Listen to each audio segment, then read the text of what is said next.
సాయుధ రైతాంగ పోరాటంలో దొరలకు భూస్వాములకు వ్యతిరేకంగా పోరాటం చేసి విసునూరి రామచంద్రారెడ్డిని గడగడలాడించిన వీరవనిత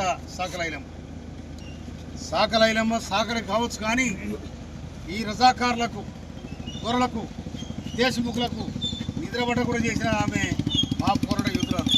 అదేవిధంగా ఆమె పంట మీద అక్కడ దాడి చేస్తే నడుముకు కొంగట్టుకొని నడిచొచ్చి ఇక్కడ బిఎన్ గారిని తీసుకొని పోయి అక్కడ ఇసునూరి గ్యాంగ్ మీద దాడి చేసి ఇసునూరి దొరలకు వ్యతిరేకంగా పోరాడిన వీరవనిత ఇలా సాకలైలమ్మ.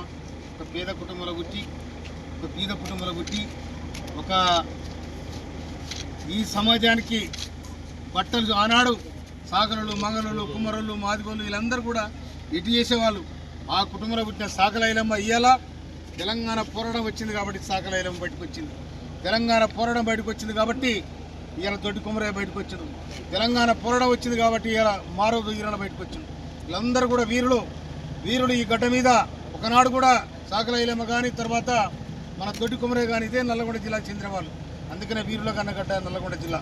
అందుకోసమని ఈనాడు మన సాకలైలమ్మ వర్ధంతి సందర్భంగా వారు తెలంగాణ సాయుధ రైతాంగ పోరాటంలో పాల్గొన్న అందరూ కూడా జోహార్ అర్పిస్తూ సాకలైలమ్మకు జోహార్.